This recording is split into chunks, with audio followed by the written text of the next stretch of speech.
Hi, my beautiful people. Welcome back to Finding with Jessie, the life coach. So the month of February is all about love and indulgence. This weekend is Valentine's Day, and even though we have so many restrictions, we still have a beautiful, glamorous, elegant night in. You actually can bring the 5-star quality that you have in restaurants into your home. And today I'm going to be showing you how to do it.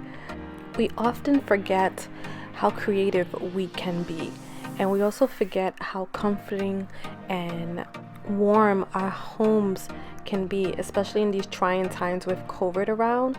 We don't have to sacrifice a beautiful, elegant, and romantic Valentine's Day dinner. You can actually create it at home.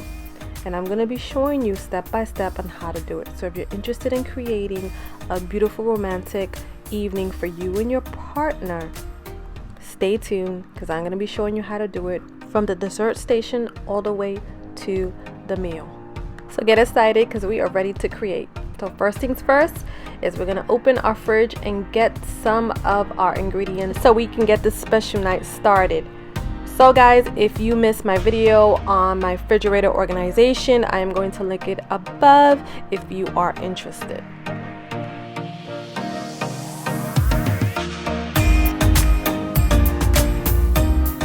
So the first thing that's on my menu tonight for this special evening is garlic red roasted potatoes. And this is super easy to make. All you're gonna need is some small red potatoes. All we're gonna do is clean them, scrub them, and then we are going to cut them into 1/4 inch. That's it. And then I'm going to start adding some ingredients.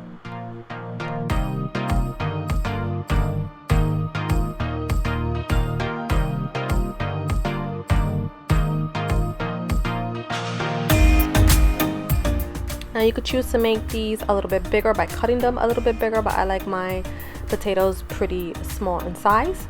And what you're gonna need is a roasting pan. I have a medium-sized roasting pan. It's not too big, and I like to protect it with aluminum foil because we're gonna put some oil, some garlic, and some other ingredients on here that can stain the pan. So I like to do effortless cooking. So as soon as I'm done, I don't want to be scrubbing my pan too much. So I'm just gonna add a little bit of olive oil, about 3 tablespoons of minced garlic, which I already have chopped up and it's all prepared, and then a little bit of salt and pepper, and you're just gonna mix all that together. And I have just an extra ingredient which I'm gonna link below. It just gives it that extra flavor and extra kick. I already have my oven preheated for 400. We're gonna put it in the oven for about 45 minutes, and I am just preheating my lower oven to 425 just to get it all ready for the next thing that we are going to put in there. So we're gonna put our potatoes in, and voila, that's it. You just wait it out for 45 minutes. So we're gonna move on to our next item on our menu. So I'm gonna take another roasting pan. It's also medium size, not too big, and I'm gonna protect it. Like I said, I don't like to scrub pans, so we're gonna protect it with some aluminum foil. And what I'm gonna be adding to this is going to be the salmon and the asparagus. So we're first gonna start off with the asparagus.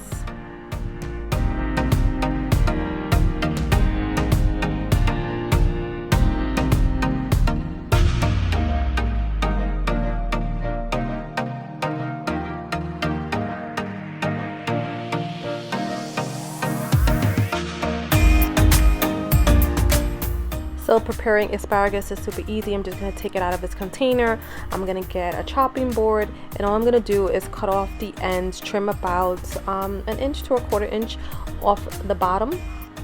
And I'm going to start adding some seasons to it. The asparagus I am going to be making for tonight's dinner is going to be cheesy asparagus. So we are going to add a little bit of olive oil. We're going to add a little bit of garlic. We are going to add a little bit of salt and pepper.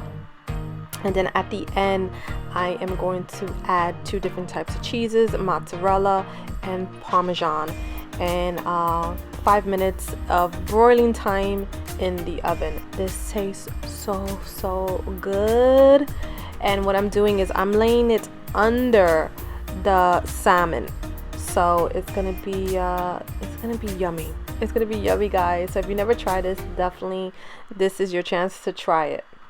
If you've never been a big fan of asparagus or you're not big on veggies, this is a nice twist on taking a boring veggie and making it super flavorful. It's super yummy. So to prepare the salmon, I already have 2 pre-cut salmon pieces, and I'm just adding some seasoning to it. It is adobo from Goya. You can add salt and pepper. I like mine a little bit flavorful. And I'm also adding a little bit of garlic, minced garlic, to the top and back of the salmon. And then I am going to add a little bit of olive oil and some lemon slices on top of the salmon pieces. So the olive oil just helps it not to dry out. And of course the lemon does the same for it. So I'm just gonna evenly, coat it all on the top, all on the bottom. Then I'm gonna place it on top of the asparagus, and it's gonna go all in together. Hi Bixby. Set timer for 15 minutes. Sure, I've created and started timer 02 for 15 minutes. So just getting a little bit of kitchen help from my Bixby because I only have 1 timer on my oven. So after about 15 to 20 minutes of having the salmon and the asparagus in, you're going to take out and separate the salmon from the asparagus, and then you're going to shred your cheese, your mozzarella and parmesan, and then you're going to put it back in the oven for about 5 minutes. For a browning color, you want to broil it. Bixby. Play Pandora. Here's the last station you listen to. Thank you. Now don't forget the music, because we're supposed to be having a good time cooking up a good meal. So I'm taking out my warmer because while I got everything coming out of the oven, I want to make sure my food is staying nice and warm. So here we go. We have our asparagus. Doesn't it look yummy? Oh my god, it is so cheesy, and I'm telling you, it is amazing. So we're gonna move on. I'm actually gonna come in here and take out my flour because we are going to start preparing some scallops, and this is also super yummy.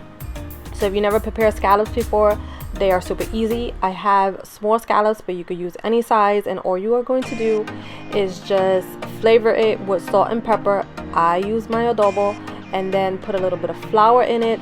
We're going to chop up some lemon slices, and we're going to chop up some basil. And that is all that is needed for preparing your scallops.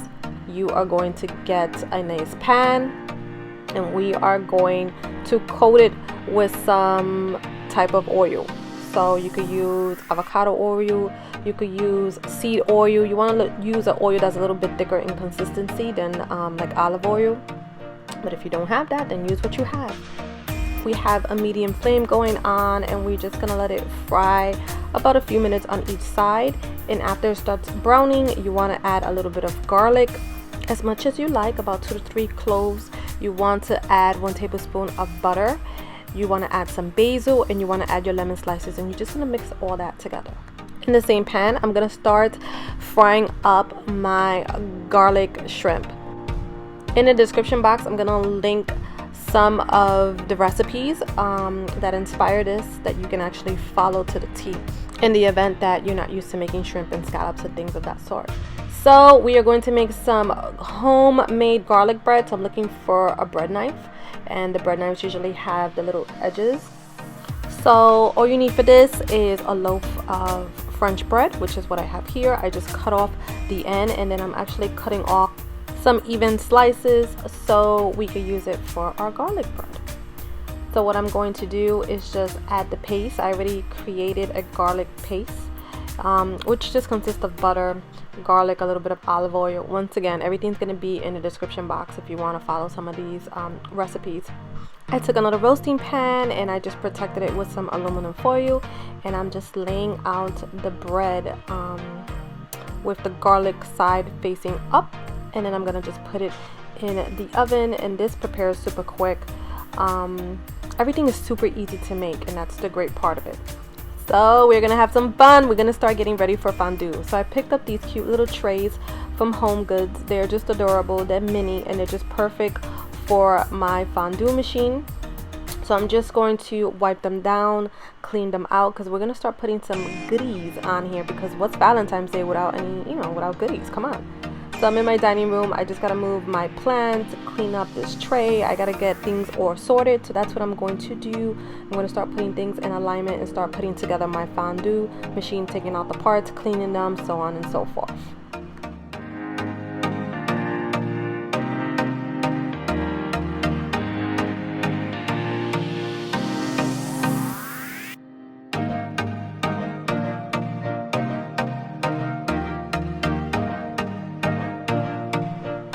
So this is super funny. I had to take out my household warranty and home management binder because I forgot how to build this thing.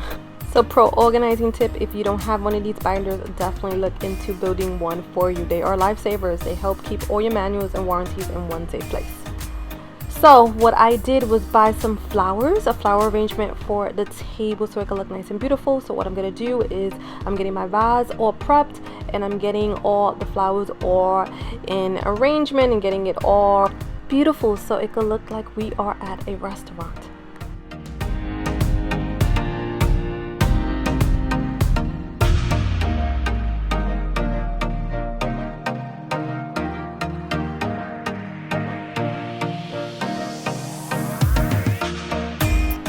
So I'm gonna start preparing my fondue little trays. So in my fondue trays, I have some strawberries, I have some cut up bananas, I have some little Oreos. I just have just a nice spread of some goodies that we can enjoy after dinner.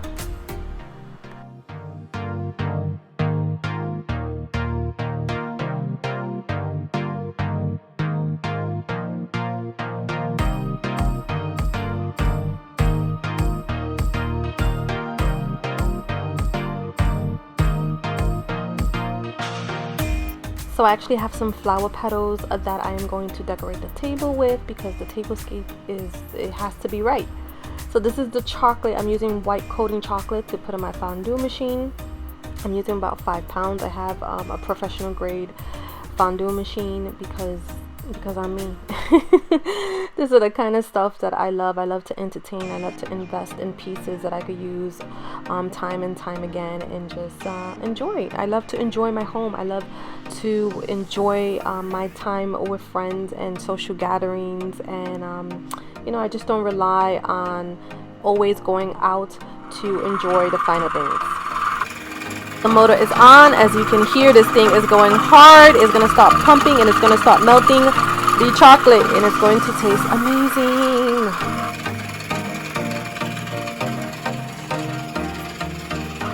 So while that thing is putting in some work, I'm going to start preparing the table. I actually have a bottle of wine that I wrapped in a nice white cloth, just like they do in the fine restaurants, because that's what we're aiming for, 5-star quality right at your home.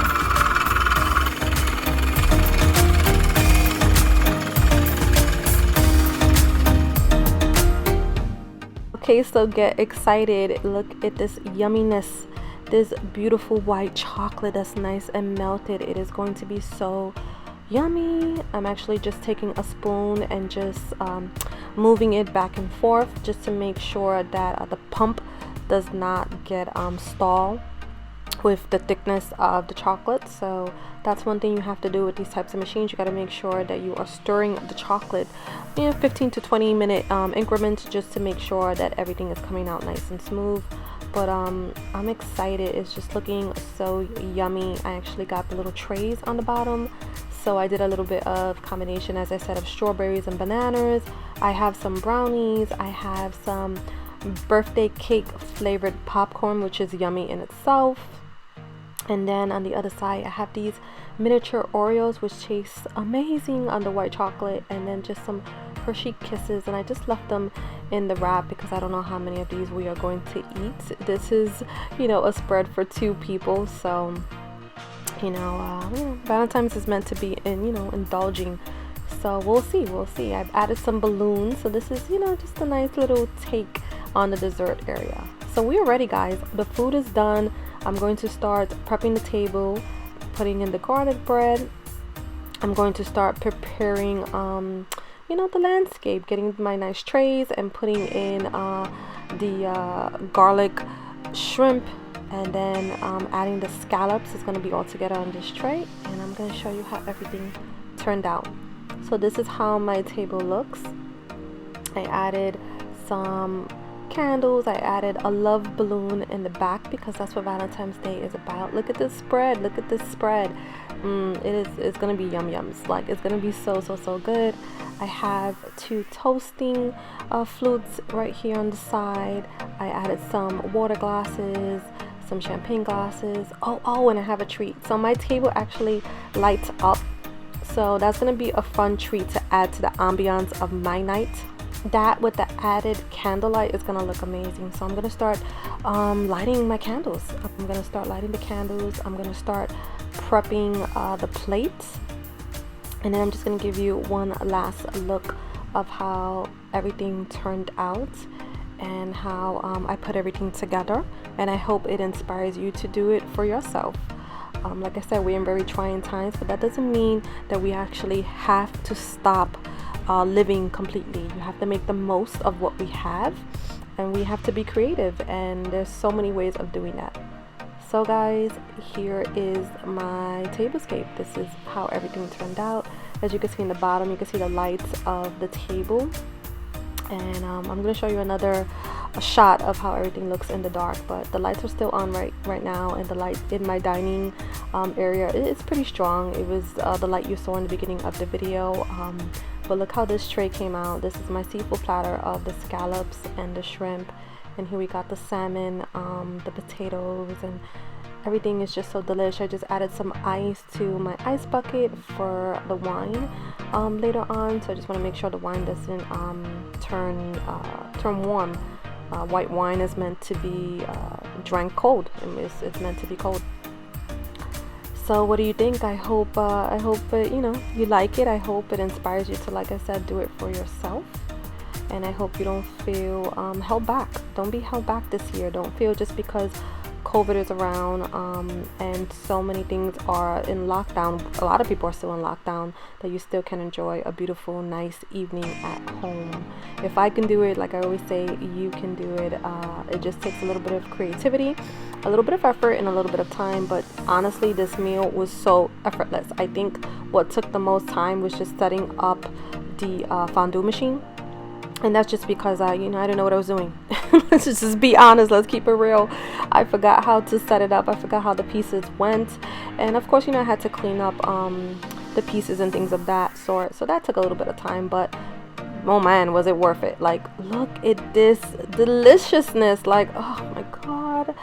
It's just yummy. But like, these bananas dipped in white chocolate is like everything. And I'm about to dip this brownie and just take like a little taste test. I actually have more, so I'm gonna taste a little bit. Just take a little taste, and I'm gonna go get my night started. So I hope you enjoyed this video. I hope you like, share, and subscribe if you haven't done so yet. And I hope that you feel inspired. If you don't have any Valentine's Day plans, to do it for yourself. Do it in your home. Make it a beautiful, comforting, enjoyable night for you and your partner. If you have kids, put those kids to sleep. Wait till they go to sleep. Have a late dinner. Think about when you're in your youth and you were young and free, and at times we'll go to dinner at 11:30, 12 o'clock at night. Yes, I know, I did it. So just have fun. Just spread the love. And if you don't have a partner, don't feel like you can't do this for yourself.